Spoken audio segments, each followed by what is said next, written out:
and welcome to the Remote Work Toolkit, a podcast by Time Doctor. My name is Ryan, and I'm here with today's guest, Michele Rowan. Michele is the president of Work From Home Alliance, which is a remote work consultancy that specializes in remote strategy, remote and hybrid expansions, and remote education and training. Michele, hello and welcome.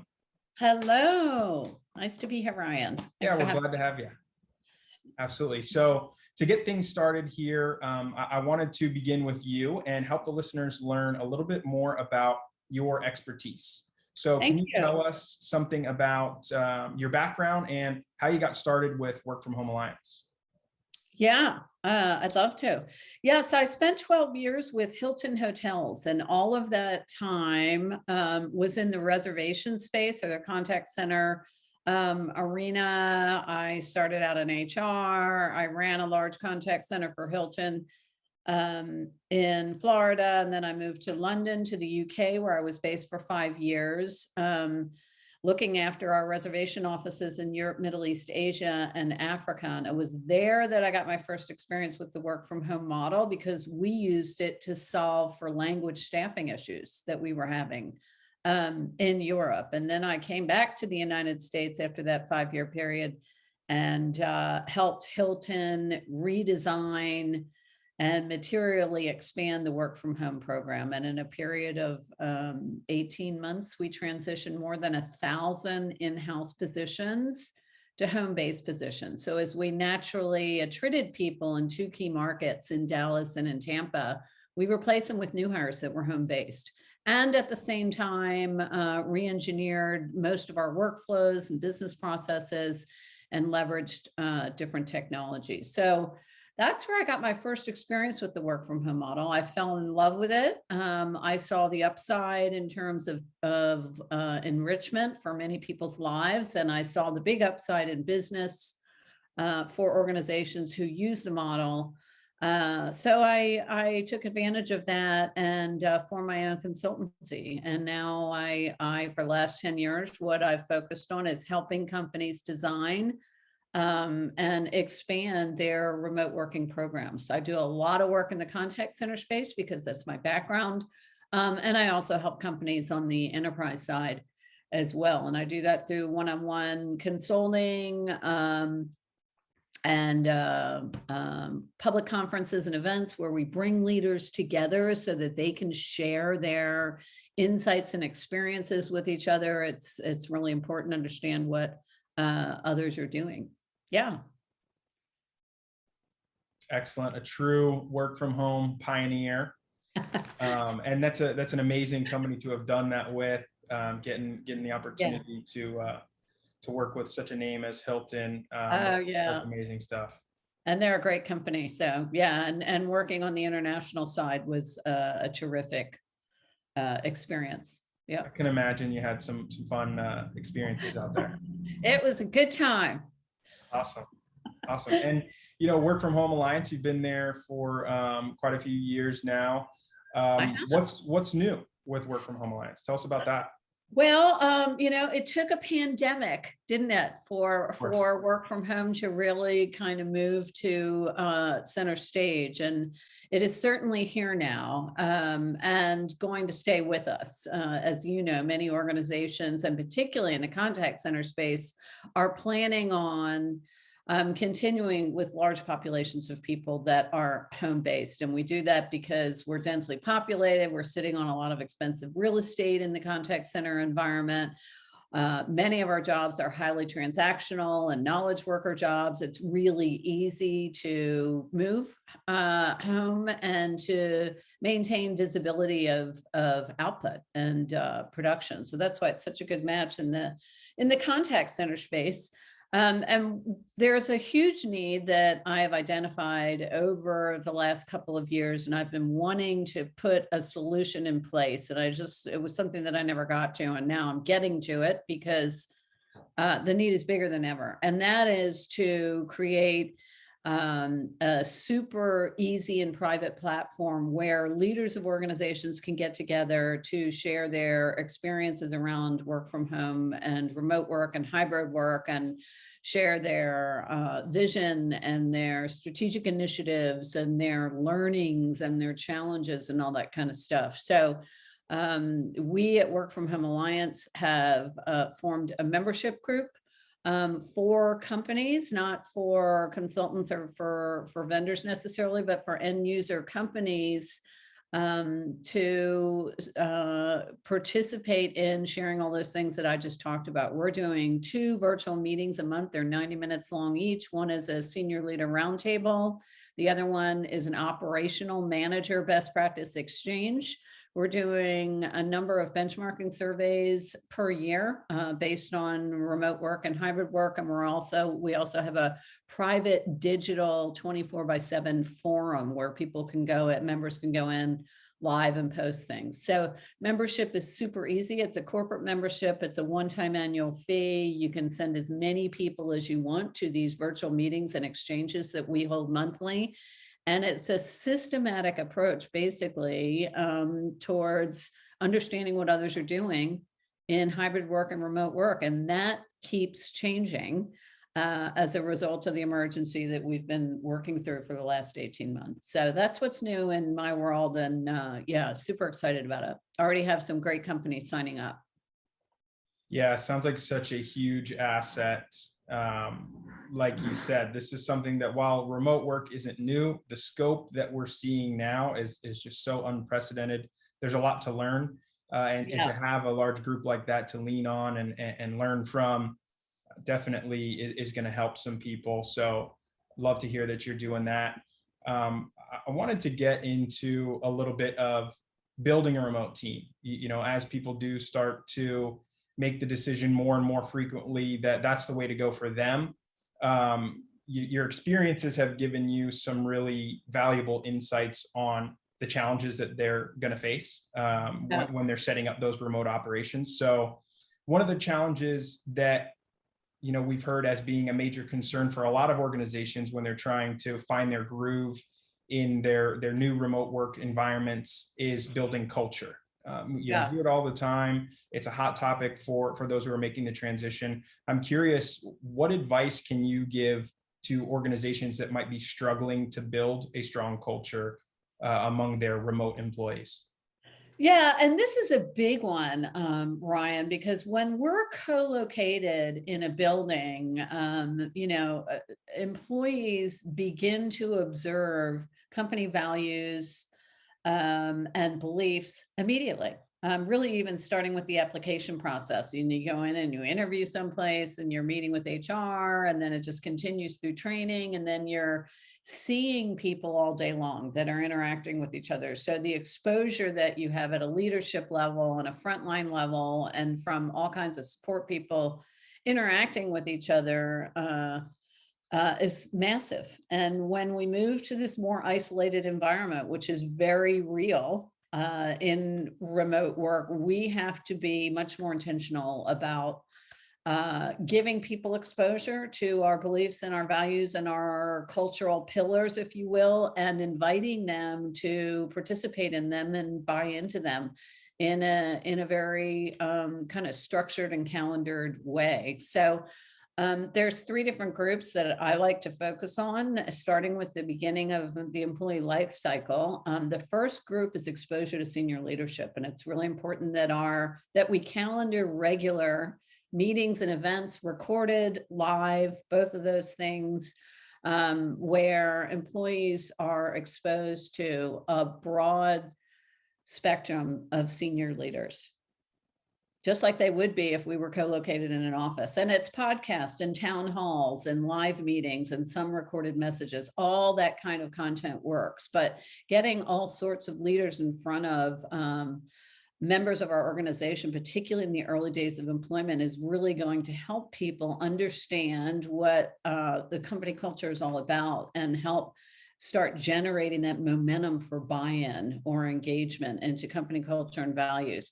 The second group that's got to really set the stage in terms of company culture is frontline leaders, because like everything they do in the contact center environment is going to be projecting company values and company beliefs through every single interaction they have with our employees. So that's in their team meetings and their huddles and the one-to-one structured interactions that we need to have every day, just the touch points that we need to make every day with our employees. All those things are, super important. So a lot of the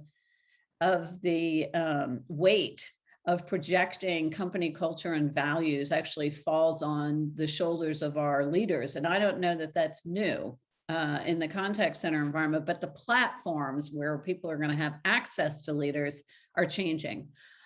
Cameras, face-to-face visibility, super, super important, because businesses are social organizations. So, being able to make eye contact, even if we're not physically in person, is super important.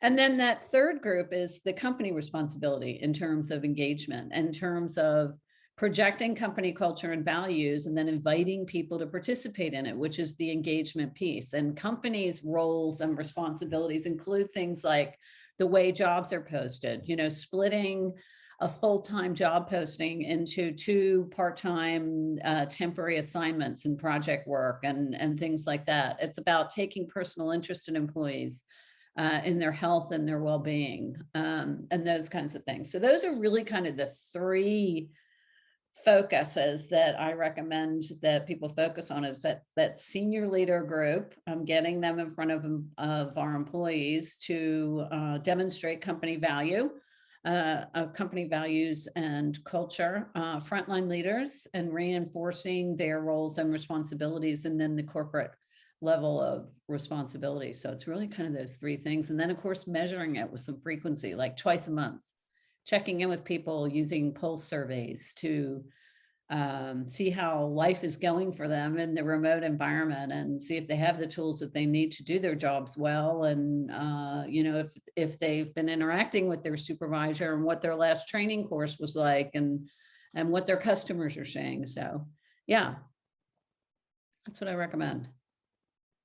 Great advice. Yeah, I like that idea that it's not all necessarily new, but it is all a little bit different. So Yeah. putting that intention behind it, making sure that you have a plan, and getting everybody involved. Like you said, making sure that from the top down, everyone has a focus on how they're going to build the culture and make sure Yeah. that's an important part of the business.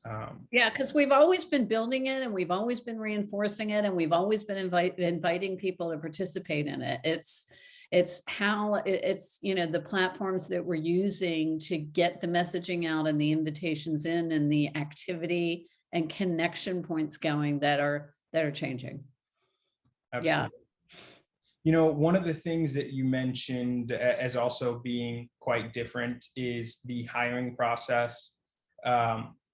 This remote work revolution that we're seeing here, it opens businesses up to a much larger talent pool than they might be used to when working on premise.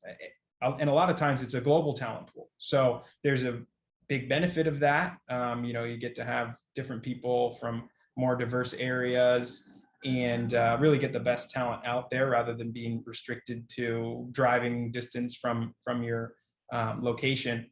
But it has its own challenges as well. And you mentioned the importance of building that strong company culture, how much that can impact the team. But when it comes to the interviewing and the hiring and the onboarding, all of those things, again, are much different when working remotely. So especially for those who are bringing in remote workers from around the world for the first time, what sort of challenges should they expect to face during the hiring process, and how might they overcome those? Yeah. And I think it starts from the beginning. So as most companies find that their applicant flow grows significantly when they offer remote positions or home-based jobs or hybrid jobs. They get a lot more traction behind them, and it doesn't necessarily mean that the applicants are all qualified. So we have to be prepared for a big lift in applicant flow and be able to manage it from within whatever platform we're using to be able to get through that applicant flow. I think we have to get really good at digital placement and content and be really specific about the requirements so that we can manage applicant flow as best we can and just not get all kinds of people that are not qualified in the pipeline, because when they're in there, there's usually some touch point that has to happen in order to get them out. I'm also a big fan of self-assessment. So I like to get really specific on requirements and then actually even ask a couple open-ended questions of the applicants, like, do I have a dedicated workspace with a door and a lock, if that in fact is one of the requirements? Do I have a minimum upload download speed of whatever that may be, and is the connection consistent even at 3 o'clock in the afternoon or 5 o'clock in the afternoon? I like to use those self-assessments and invite people to opt out long before we have to get involved with them. Again, it's about kind of thinning out the funnel from the top. I like to use technology as much as we can too, in kind of real world ways, however it's going to be used in the job. So getting people to perform technology functions as part of that assessment process is a terrific tool too, like, doing a time speed or an upload download test on their ISP and screenshotting it and sending it live during an interview to the person that they're interviewing with. Doing things like that to assess technology. And there's a lot of great technology out there today to help us speed through the interview process. So you can record Q&A sessions. You can put a couple questions forth to people, and then they can think about their responses and turn a camera on and record them and submit them to you, so that whoever your evaluator is on the company and gets to go through those initial assessments on their own. It could be 10 o'clock at night, it could be 2 in the afternoon, and it really does speed up that process, because getting in touch with qualified applicants quickly is certainly something that's a big part of this process, and it is a priority. So we need to be able to burn through the qualified applicants once they've gotten through our filters and gates and be able to reach them quickly. But I really love using the digital tools, and I've used them personally to help organizations recruit for positions, and I find that applicants are very comfortable with them. Ton of great stuff there. Yeah. I really like the incorporating the self-assessments and giving candidates the opportunity to opt out. I am sure that those type of requirements will cut a lot of the fat very quickly. People who are just throwing out interviews at any remote organization they can find, once they have that first hurdle, you really see who is truly interested in the role if they're going to overcome that. So I think that's a great tactic. Yeah. Cool. But even once you do find those right people, you have all your processes set in place to make sure that you're getting qualified candidates and that you're moving efficiently through the process. You bring in the right people, getting them onto the team. We know that maintaining connectivity long-term is a challenge when you're working remotely, right? When teammates are operating remotely, it does take the intention that you've talked about to have them remain connected. So what are some things that organizations can do to make sure that they do keep their teams connected? I think that, the social part of it is a big part of it. Again, calendared regular events, getting senior leaders in front of people. Those are kind of one-way exchanges though, but they can also be focus groups. Having regular calendared meetings, and a couple different kinds of meetings. One might be a, structured kind of update meeting that's once a month, that we know what to expect in terms of business process changes or technology updates. Another one that we may have that's only 15 minutes long for a team once a week might be a huddle just on Celebrations. It might be just the good stuff. Who had some achievements in terms of customer wins this week, or professional development wins, or selling performance, or whatever those things are that people value. And the other thing I think we have to continue, and we do a lot of it in the contact center environment, is the group and individual contests and promotions. We do a lot of that because the jobs are rote and they are highly transactional, and they will drive people crazy on their own. So we have done that really well when we're co-located in a building, and we need to do it well when we're remote. We need to be firing off contests and promotions with regularity, a couple a week.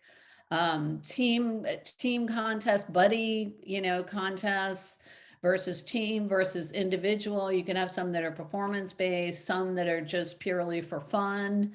The ugly sweater contest and all that kind of stuff. Some that may be particularly, geared around promoting performance, or other KPIs that are important to us. But I recommend using technology to do that. I mean, there's great gamification and recognition and reward software out there. And when we leave it up to our supervisors, it's an inconsistent delivery and inconsistent execution, because some people just aren't very good at doing that.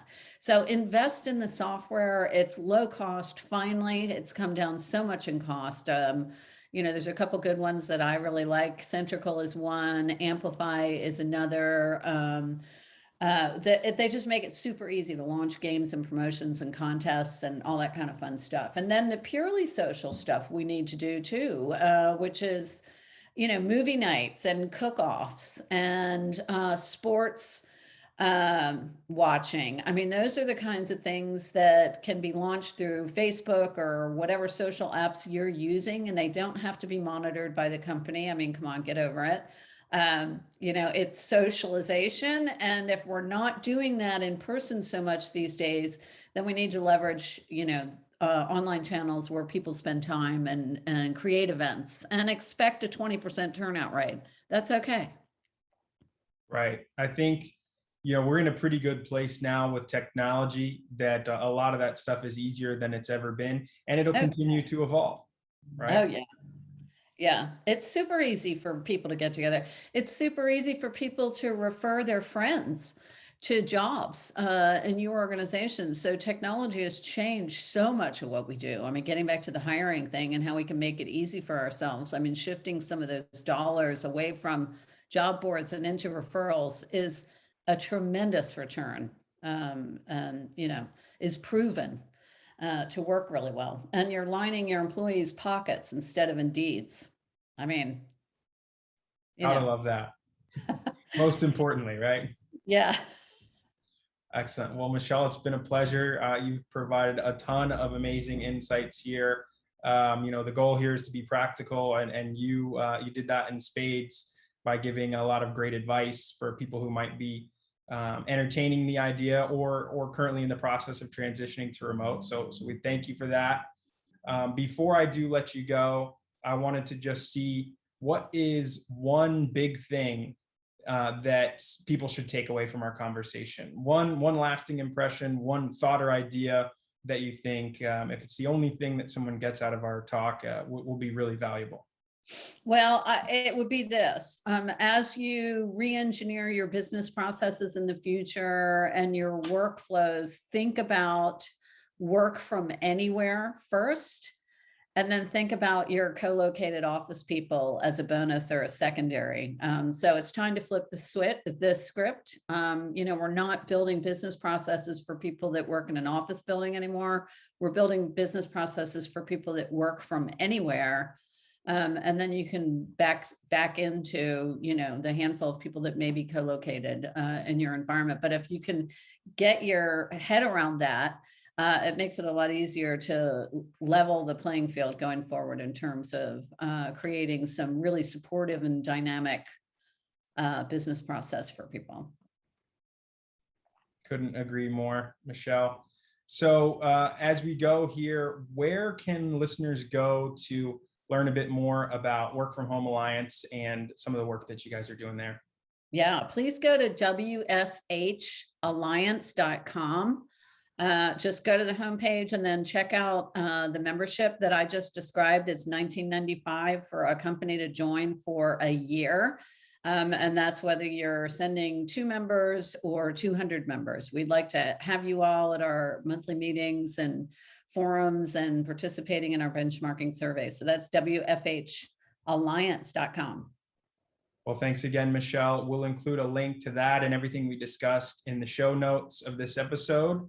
For myself and for Time Doctor, thanks again. We really appreciate it. Thanks, Ryan. It was great being here. Take care. You too.